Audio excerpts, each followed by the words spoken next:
भोटेकोसी नदीमा आएको यो अकल्पनीय बाढीले जुन अपूरणीय क्षति भएको छ, यो अत्यन्त कठिन घडी हो र यो कठिन घडीमा प्रभावित क्षेत्रका स्थानीयले बेहोरेको जनधनको क्षतिप्रति गहिरो दुःख व्यक्त गर्दै यस कालीलाग्दो विपदमा उहाँहरूको साथमा सिङ्गो रासोपा र सिङ्गो सरकार साथ रहेको कुरा म यो सम्मानित सदनलाई अवगत गराउन चाहन्छु।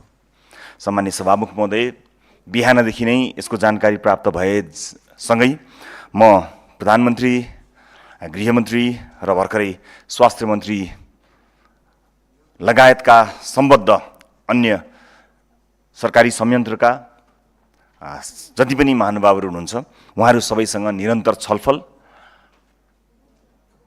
र सूचना आदान प्रदान र रणनीतिक किसिमका योजना के कस्ता छन् भन्ने जस्ता विषयहरूमा अत्यन्त सजगताका साथ सचेत हुँदै र गम्भीरतापूर्वक ती छलफलहरूमा सहभागी हुँदै आइरहेको छु र मलाई विश्वास छ सरकारले आफ्नो सम्पूर्ण सामर्थ्य लगाउनेछ। नागरिकको ज्यान बचाउने कुरा यतिखेर सबैभन्दा महत्त्वपूर्ण कुरा भएको हुनाले म सम्मानित सदनलाई प्रतिबद्धताका साथ बताउन सक्दछु, मैले बिहानदेखि अहिलेसम्म गरेका संवादका आधारमा कि सरकारले आफ्नो सम्पूर्ण सामर्थ्य सबैभन्दा पहिला नागरिकलाई बचाउनमा लगाउनेछ। म सम्मानित सदन मार्फत सिङ्गो देशलाई यो कुरा जानकारी गराउन चाहन्छु। सरकारले प्रभावित क्षेत्रमा सक्दो सक्रियता देखाएको कुरा यहाँ अन्य महानुभावहरूले, मान्य सांसदहरूले पनि व्यक्त गर्नुभएकै छ। म सबभन्दा पहिला प्रतिपक्ष बेन्चमा बसेर पनि यो आपतमा, यो अप्ठ्यारोमा हामी सँगै छौँ, सरकारलाई कसरी सघाउनुपर्छ, हामी यो विपत्तिमा पक्ष प्रतिपक्ष होइन एकैसाथ सरकारको साथमा छौँ भन्ने जुन एउटा उच्च राजनीतिक संस्कारको प्रदर्शन भयो, म विपक्षी बेन्चलाई धेरै धेरै धन्यवाद ज्ञापन गर्न चाहन्छु। सम्मान्य सभामुख महोदय, यो विपदको सामना गर्नु र यो अहिलेको कठिन परिस्थितिलाई चाहिँ सम्हालिएर लिएर जानुको हामीसँग विकल्प छैन।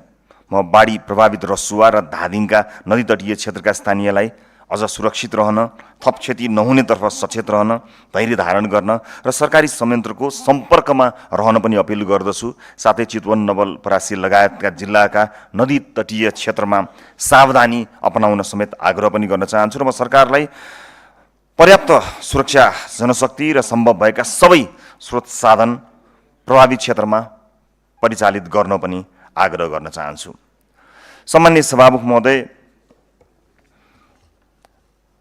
यो मानवीय सहायताको क्षेत्रमा काम गर्ने विभिन्न निकायहरू हामी कहाँ सक्रिय छन् र राजनीतिक दल सम्बन्धी ऐनले पनि व्यवस्था गरे अनुरूप विभिन्न राजनीतिक दलले यस्ता विपद जोखिमहरूमा काम गर्नको निमित्त संयन्त्र बनाउनु पर्ने प्रावधानले गर्दा पनि कयौँ राजनीतिक दलहरूसँग एउटा विशिष्ट संयन्त्र पनि छ।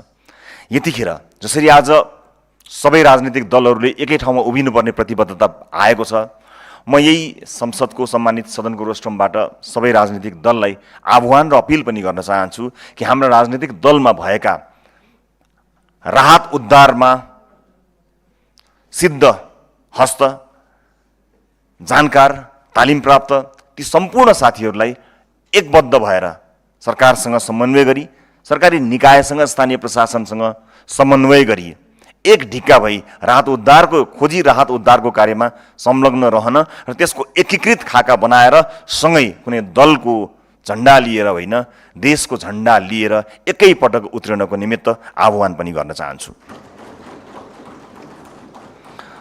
सम्मान्य सभामुख महोदय, 2072 सालको भूकम्पको बेलामा हामीले उच्च राजनीतिक चरित्र प्रदर्शन गरिसकेका छौँ।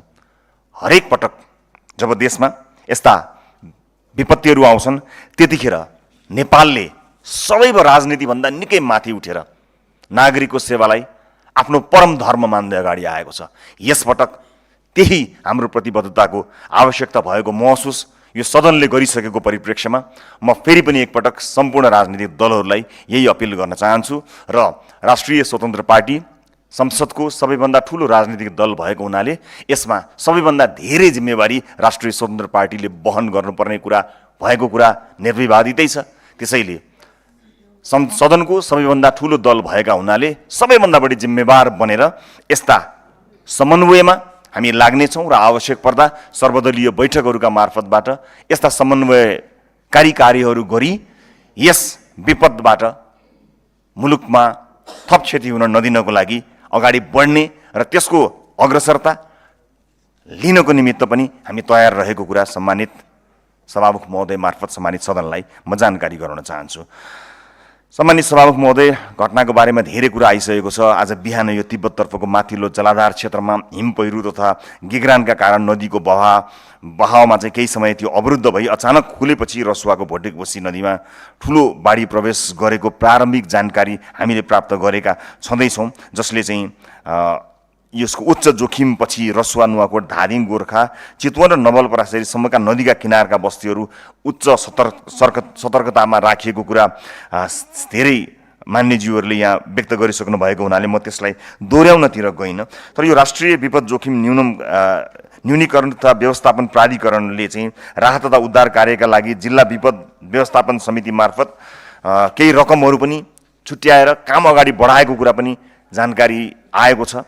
त्यो बाहेक सबै संयन्त्रहरूलाई चलायमान गराउनको निमित्त सरकारका तत्त मन्त्रालय अन्तर्गतका विशेष गरेर मन्त्रीज्यूहरू आफै पनि सक्रियताका साथ लाग्नु भएको जानकारी प्राप्त भएकै छ। यो विपदमा केही जानकारी राख्नुपर्ने कुरा सबैभन्दा पहिला खोजी र उद्धार पहिलो प्राथमिकता नै हो। यो खोजी र उद्धारमा प्राथमिकता सरकारले दियोस्, त्यस पछाडि राहतको बेला आउँछ।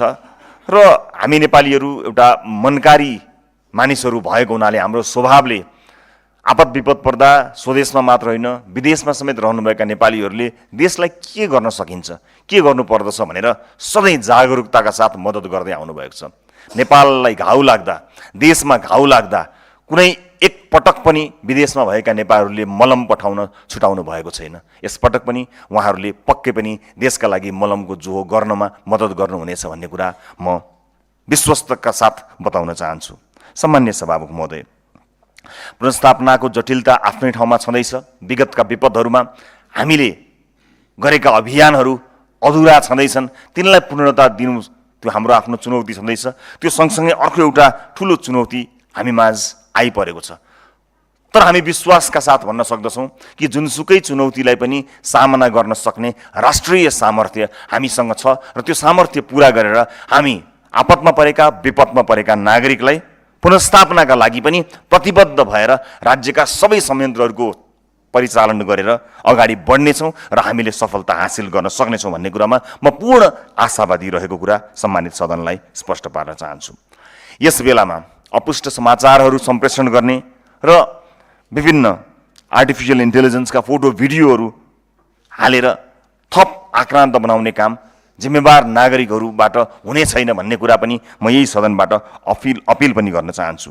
सँगसँगै केही बेर अगाडि स्वास्थ्य मन्त्रीजीसँगको मेरो छलफल अनुसार अस्पतालहरू तैनात भएर बसेका छन्, त्यहाँ स्वास्थ्य कर्मीहरू स्ट्यान्ड बाई अवस्थामा रहनुभएको छ। जुनसुकै परिस्थितिलाई सामना गर्नको निमित्त 24 घण्टा तयार भएर विभिन्न अस्पतालहरू, बेडहरू, स्वास्थ्य कर्मीहरू रहनुभएको छ। साथै नेपाली सेना र निजी क्षेत्रका हेलिकप्टरहरू स्ट्यान्ड बाई अवस्थामा रहेको कुरा यहाँ जानकारी पनि आइसकेको छ। सरकारका तर्फबाट पनि अझ यसलाई औपचारिकता प्रदान गर्न यसै सदनमा केही बेरपछि सरकारका सम्भवतः गृहमन्त्रीज्यू र उहाँ आफै अझ बढी संवेदनशील भएको हुनाले समय व्यवस्थापन यतिखेर गृहमन्त्रीको चुनौतीपूर्ण हुन्छ भन्ने कुरा हामीले महसुस गर्न सकिने कुरा नै हो।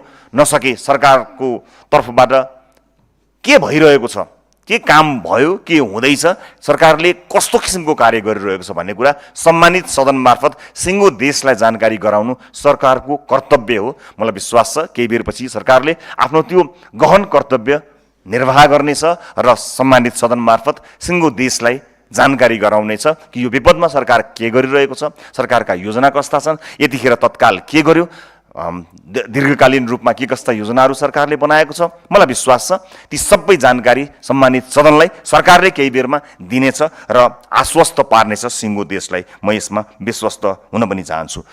सम्मानीय सभामुख महोदय, प्रतिपक्षमा रहँदा र राजनीतिभन्दा पर रहँदा एउटा सानो अनुभव पनि छ। देशमा जतिखेर पनि आपद पर्दा सरकारभन्दा पहिला पुगेका धेरै मेरा अनुभवहरू छन्। ती अनुभवहरूबाट केही कुरा म सम्मानित सदनलाई साट्न सक्दछु। मैले अघि भने जस्तै हामी मनकारी भएका कारणले र सहयोगी भावनाका कारणले हामी राहत र उद्धारका लागि अत्यन्त धेरै हतारिन्छौँ। तर त्यो राहत र उद्धारका लागि हामी हतारिरहँदा मेरो विनम्रतापूर्वक सबै साथीहरूलाई अनुरोध छ कि विशेष गरेर अलिकति जिम्मेवार र अलिकति विभिन्न निकायमा काम गरिरहनुभएका अझ जनप्रतिनिधि अथवा मन्त्रीज्यूहरू अथवा लब्ध प्रतिष्ठित ख्यातिप्राप्त व्यक्तिहरू गइदिँदा कहिलेकाहीँ त्यसले निकै ठुलो काम पनि गर्दछ। कहिलेकाहीँ त्यो आफैमा एउटा व्यवस्थापनको चुनौती बनेर जान्छ। कुनै लब्ध प्रतिष्ठित प्रसिद्ध व्यक्ति घटनास्थलमा पुग्दा कहिलेकाहीँ सुरक्षा निकायले अतिरिक्त ध्यान उहाँहरूको सुरक्षालाई पनि दिनुपर्ने जटिलता पनि रहन्छ। कहिलेकाहीँ लोकप्रिय मानिसहरू हुँदा त्यो भिडभाडले विषयान्तर हुने र अन्य चुनौतीहरू थपिने जोखिम पनि रहन्छ। यस्ता कुराहरूलाई मध्यनजर गर्दै हामीले दिने राहत सामग्री, हामीले गर्न खोजेको काम, हामीले गर्न खोजेको मानवीय सेवा, त्यसलाई अझ चुस्त र प्रभावकारी बनाउन स्थानीय प्रशासनको संयन्त्रमा गर्न सकियो भने त्यो प्रभावकारी पनि हुने रहेछ। कहिलेकाहीँ अवस्था यस्तो पनि आउँछ कि राहत प्राप्त गर्नेले राहतमाथि राहत प्राप्त गर्दछ, थोरै पर, थोरै लुकेको, थोरै दुर्गम, अलिकति दुःख गरेर पुग्नुपर्ने ठाउँका मानिसहरू भोकै रहने पर्ने अवस्था पनि रहन्छ। यसका लागि सबैभन्दा राम्रो उपाय भनेको प्रशासनसँग समन्वय गर्ने नै हो। सत्तारूढ दलमा अहिले रहेका कारणले गर्दा हिजोको दिनमा जस्तो सरकारभन्दा पहिले पुग्नुपर्ने बाध्यतामा हामी छैनौँ। किनकि हामीलाई आशा छ यो सरकार बलियो सरकार हो। सरकार बलियो भनेको संसदको सङ्ख्या होइन। आपद पर्दा, अप्ठ्यारो पर्दा कति बलियोसँग, कति प्रभावकारी ढङ्गले सरकार पुग्दछ त्यसका आधारमा सरकारको मापन हुनेछ। मलाई विश्वास छ यो सरकारले आफूलाई मापन हुने यो कार्यमा अब्बल ढङ्गले आफूलाई अगाडि बढाउनेछ र नागरिकको सेवामा आफूलाई प्रस्तुत गर्नेछ। म यसमा निर्धक्क हुन चाहन्छु र सम्मानित सदनलाई पनि त्यही अपिल पनि गर्न चाहन्छु। त्यसैले भिआइपी मुभमेन्टले कहिलेकाहीँ सुरक्षाकर्मीहरूलाई अर्को एउटा चुनौती सृजना गर्दछ। मेरो कोसिस रहनेछ कुनै अत्यावश्यक हुँदाभन्दा बाहेक म फिल्डमा आफू जाने छैन, बरु आफ्नो सरकारलाई प्रभावकारी रूपमा काम गराउनमा मेरो भूमिका रहनेछ। तर कुनै कारणवश पुग्नु परेका खण्डमा कुनै पनि किसिमको भिआइपी मुभमेन्ट, सुरक्षा अथवा अन्य कुनै चिज मेरा लागि चिन्ता गर्नुपर्ने छैन र मेरो दलका सांसदहरू जाँदा पनि सुरक्षाकर्मीले त्यस्तो कुनै चिन्ता नलिइकन आफ्नो काम गर्नुभए हुन्छ। हामीलाई कतै पनि ध्यान दिनुपर्ने छैन। म यो कुरा सदन मार्फत बताउन चाहन्छु। सकभर सरकार पुगोस्, हामी मध्ये कोही पुगेछौँ भने पनि सरकारले हाम्रा लागि अतिरिक्त सुरक्षा, अतिरिक्त सेवा केही पनि दिनु पर्ने छैन। हाम्रा साथीहरूलाई कुनै पनि किसिमको आफ्नै तरिकाले व्यक्तिगत तवरबाट साथीहरू जानुहुनेछ। प्रशासनलाई कुनै पनि किसिमको उहाँको दखलअन्दाज नगर्ने तवरले हामी जानेछौँ, जानु परेको खण्डमा, नत्र जाने छैनौँ। यो पनि म सम्मानित सदन मार्फत जानकारी गराउन चाहन्छु। र ती प्रभावित क्षेत्रहरूमा टेलिफोनको डाटा उपलब्ध गराएको कुरा मैले जानकारी पाएको छु। त्यहाँ टेलिफोन गर्दा ब्यालेन्स नहुँदा पनि समस्या नपरोस् भन्ने कुरामा सरकार सचेत भइसकेको छ। डाटा छैन भन्ने कुराको पनि चिन्ता नहोस् भन्ने कुरामा पनि सरकार सचेत भइसकेको पनि जानकारी मैले प्राप्त गरिरहेको छु। यसमा ध्यान दिनुपर्ने, विपदमा ध्यान दिनुपर्ने कुरा एउटा थोरै मेरो सामान्य अनुभवका आधारमा यहाँ बताउन चाहन्छु कि यो आवाज सम्बन्धित निकायसम्म अवश्य पनि पुग्नेछ कि जब विपद पर्छ त्यतिखेर सबैभन्दा अप्ठ्यारो सीमान्तकृत वर्गलाई पर्दछ। अझ माइनोरिटीलाई यसले निकै ठुलो समस्या पार्दछ। त्यसमाथि महिला, गर्भवती महिला, वृद्धा, अपाङ्गता भएका व्यक्तिहरू, दलित समुदायमा यसको प्रभाव परेको डाटाहरूले बताएको छन्। किनकि राज्यको पहुँच नहुँदा, गरिबीमा बस्नुपर्दा त्यसका आफ्नै चुनौतीहरू छन्। ती चुनौतीहरूले विपदमा पनि सबैभन्दा बढी प्रभाव त्यही सीमान्तकृत वर्गलाई, त्यही माइनोरिटीलाई पर्ने गरेको छ। अझ बढी मैले अघि भने जस्ता वर्गलाई असाध्यै धेरै अप्ठ्यारो परेको हुन्छ। त्यस्तो अवस्थामा प्राथमिकतामा यी वर्गहरू परुन्, महिलाहरू प्राथमिकतामा परुन्, वृद्धहरू प्राथमिकतामा परुन्, गर्भवती महिलाहरूलाई प्राथमिकतामा राखियोस्, बालबालिकाहरूलाई प्राथमिकतामा राखियोस्, अपाङ्गता भएका व्यक्तिहरूलाई प्राथमिकतामा राखियोस्। मलाई विश्वास छ सरकारले यस्ता प्राथमिकताहरूलाई ध्यान दिनेछ र विगतमा भएका काम कारबाहीहरू, विगतमा भएका विपदका हाम्रा अनुभवहरूबाट सिक्नुपर्ने र नगर्नुपर्ने गल्तीहरूका लिस्ट सरकारसँग पक्कै पनि छ होला। म विश्वस्त छु कि सरकारले यी सबै कुराहरूलाई पक्कै पनि मध्यनजर गर्नेछ।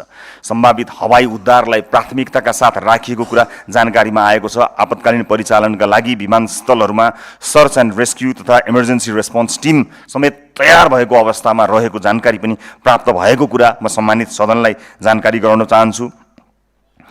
एकद्वार प्रणालीको विषय मैले अघि उठाइहालेँ, म त्यसमा फेरि जोड लगाउनु पर्ने आवश्यकता ठान्दिनँ। र अहिले जोखिम कायमै रहेको हो कि भन्ने किसिमका सूचनाहरू पनि आइरहेको हुनाले सबैजनालाई अतिरिक्त सतर्कता अपनाउन पनि म यहीँबाट अपिल गर्न चाहन्छु। सँगसँगै कहिलेकाहीँ राहत उद्धारमा लागेका सुरक्षाकर्मीहरू र उद्धारमा सुरक्षाकर्मीहरूलाई सघाउनका लागि अघि भने जस्ता विभिन्न राजनीतिक दल अथवा यस्ता सङ्घ संस्थामा गएका मानिसहरूसँग उपयुक्त उपकरणहरू, उपयुक्त तालिम नहुँदा उद्धारकर्मीहरू पनि जोखिममा पर्ने निकै ठुलो सम्भावना रहन्छ। यस्तो अवस्थामा उद्धारमा गएका साथीहरूले त्यो जोखिम उठाउँदाखेरि आफूलाई खतरामा राखेर भन्दा पनि तालिम प्राप्त उद्धारकर्मीहरूसँग समन्वय गर्दा थप जोखिमबाट बच्न सकिन्छ। म यो कुरा पनि सम्मानित सदन मार्फत अपिल गर्न चाहन्छु। र कयौँ नागरिकहरू बेपत्ता भएको यो अवस्थामा हामीसँग सम्पूर्ण डाटाहरू प्राप्त भइसकेको अवस्था छैन। सँगसँगै हाम्रो मुलुकलाई घुम्न आउनुभएका कयौँ पर्यटकहरू पनि यस्तो अवस्थामा पर्नुभएको छ। म अन्तर्राष्ट्रिय समुदायलाई पनि निर्धक्क हुन अनुरोध गर्न चाहन्छौँ कि हामी हाम्रा नागरिकहरूलाई बचाउने मात्र होइन, हाम्रो देश घुम्न आउनुभएका विभिन्न देशका नागरिकहरूको उद्धार, राहत र उहाँहरूको ज्यानलाई जोखिम नहोस् र उहाँहरूको पनि उद्धार र उपचार होस् भन्ने कुरामा अत्यन्त सचेत छौँ। म यही संसदको रोस्टमबाट अन्तर्राष्ट्रिय समुदायलाई पनि निर्धक्क हुन र सरकारले आफ्नो सामर्थ्य पुर्याएर र आफ्नो सम्पूर्ण सामर्थ्य लगाएर काम कारबाही गर्नेछ भन्ने कुराको पनि म सुनिश्चितता अभिव्यक्त गर्न चाहन्छु। सम्माननीय सभामुख महोदय, कहिलेकाहीँ अप्ठ्यारो परेका ठाउँमा, आपत परेका ठाउँमा, बाढी आइरहेको बेलामा पनि छेउछाउमा बसेर हेर्ने, त्यसलाई छायाङ्कन गर्ने, आफ्नो मोबाइलमा त्यस्ता दृश्यहरू कैद गर्ने क्रियाकलापले पनि सुरक्षाकर्मीहरूका लागि चुनौती सृजना गरेको हुन्छ। म यो सम्मानित सदनबाट ती सम्पूर्ण आम नागरिकहरूलाई अनुरोध गर्न चाहन्छु कि ती दृश्यहरू कैद गर्ने हतारो अथवा त्यो दृश्यको साक्षी, कुनै पनि विपदको साक्षी बस्नका लागि आफ्नै ज्यानलाई जोखिममा राखेर बस्ने कार्यलाई बन्द गर्नु हुनको निमित्त म आम नागरिकलाई अपिल गर्न चाहन्छु। किनभने त्यसरी पनि जोखिम बढेको अवस्था सृजना भएको छ र जोखिम अझै पनि बाँकी रहेको कुरा, फेरि पनि जोखिममै हामी रहेको त्यस्ता सूचनाहरू पनि आइरहेको हुनाले म त्यसतर्फ पनि सम्बन्धित धेरैलाई म अपिल पनि गर्न चाहन्छु। र अन्त्यमा सम्मान्य सभामुख महोदय, राष्ट्रिय स्वतन्त्र पार्टीले केही बेरपछि आकस्मिक बैठक बसेर राहत कोषका लागि उपलब्ध गराउने रकमको पनि निर्णय गर्नेछ। साथै रासोपाका सांसदहरूले बेग्ला बेग्लै होइन, सामूहिक रूपमा यो आपतमा सरकारलाई कसरी सघाउन सक्छ भन्ने कुरा पनि आज बस्ने बैठकले निर्णय नै गर्छ। म आम नागरिकलाई यहीँबाट अपिल गर्न चाहन्छु कि हामी सक्दो साथ सहयोग गर्नेछौँ। र सम्मानित सभामुख महोदय, कहिलेकाहीँ हामी विपदमा सरकारलाई या संयन्त्रलाई समीक्षा गर्न हतारो गर्दछौँ। म यसपटक सम्पूर्ण प्रतिपक्षी दलहरूलाई, नागरिक समाजलाई र सम्बद्ध सबैलाई विनम्रतापूर्वक अनुरोध गर्न चाहन्छु कि यसपटकको विपद अलि बेग्लै किसिमको विपद छ। यो विपद अत्यन्तै कहाली लाग्दो ढङ्गले आएको छ। त्यसकारणले यस विपदलाई समीक्षा गर्ने हतारो नगरिदिन हुनको निमित्त म हार्दिक अपिल गर्न चाहन्छु। र म यो विश्वासका साथ भन्न सक्दछु कि सत्तारूढ दलको सभापतिका हैसियतले कि सरकारले कुनै पनि कसर बाँकी रहने छैन। राज्यका सम्पूर्ण संयन्त्रहरू नागरिकको जीवधन बचाउनको निमित्त अहोरात्र प्रयोग हुनेछन्, सदुपयोग हुनेछन्। तिनको एक एक लेखाजोखा हामी राख्ने नै छौँ। तर नागरिकको ज्यान र नागरिकको जनधन भन्दा ठुलो यतिखेर केही पनि होइन। सरकारले आफ्नो पूर्ण सामर्थ्य प्रस्तुत गर्नेछ, पूर्ण इमान्दारीका साथ काम गर्नेछ र यस्ता कार्य गर्दा विगतका अनुभवहरूलाई सँगाल्ने हिसाबले विभिन्न राजनीतिक दलका तत्तत समयका विभिन्न नेतागणहरू, त्यतिखेर जिम्मेवारी सम्हालेका विभिन्न व्यक्तित्वहरूसँग बिना सङ्कोच सल्लाह सुझाव लिनेछ र सामूहिक रूपमा यो विपदबाट हामी मुक्ति प्राप्त गर्नेछौँ। सबैको सामूहिक प्रयासले हामी आम नागरिकमा यो विश्वास दिलाउन सक्छौँ कि चाहे जुनसुकै दल होस्, चाहे जुनसुकै विचारसँग आबद्ध व्यक्ति होस्, मुलुकलाई आपत पर्दा हामी एकै ठाउँमा उभिन सक्छौँ भन्ने कुराको हामीले स्पष्ट सन्देश यहाँ घरभित्र हाम्रा नागरिकलाई मात्र होइन संसारलाई दिनुपर्नेछ। संसारलाई भन्नुपर्नेछ कि आपत पर्दा नेपालले जे गरेर देखायो संसारका अन्य देशले पनि त्यस्तै एकबद्धता आपतमा देखाउन सक्यो भने मात्रै हामी देशका रूपमा संसारभरि चिनिनेछौँ र संसारका सबै देशले देख्ने गरी, अन्तर्राष्ट्रिय समुदायले देख्ने गरी हामी त्यो एकबद्धताको अभ्यास पनि यसपटक गर्नेछौँ भन्ने कुरामा म विश्वस्त हुन चाहन्छु। अन्त्यमा सम्माननीय सभामुख महोदय, यो विपद बाजा बजाएर आउँदैन भन्ने कुरा हामीले बुझेकै छौँ, तर पनि कहिलेकाहीँ प्रविधिको विकास सँगसँगै यस्ता सूचनाहरू प्राप्त हुने गर्दछन्। हामीले फड्को मार्नुपर्ने विकासको जुन एउटा बाटो तय गरेका छौँ, हामीले त्यो विकासको जुन एउटा हामीले परिकल्पना गरेका छौँ, हामीले परिकल्पना गरेको विकासभित्र विपदको पूर्व सूचना सम्बन्धी जानकारी प्राप्त गर्ने संयन्त्र या प्रविधिको आवश्यकता पहिलो नम्बरमा बस्नुपर्ने आवश्यकता देखिएको छ। हामीले ठुला ठुला भवनहरूलाई विकासको सूचक मानेका हुन सक्दछौँ। ठुला ठुला हाइवे, एक्सप्रेसवे यस्ता भौतिक संरचनाहरूलाई विकासको आधार अथवा विकासको सूचक मानेका हुन सक्दछौँ, तर एउटै मात्र प्राकृतिक विपदले त्यत्रा संरचनाहरू मिनेटभरमा, निमेषभरमै खरानी माटो हुन सक्ने रहेछन्।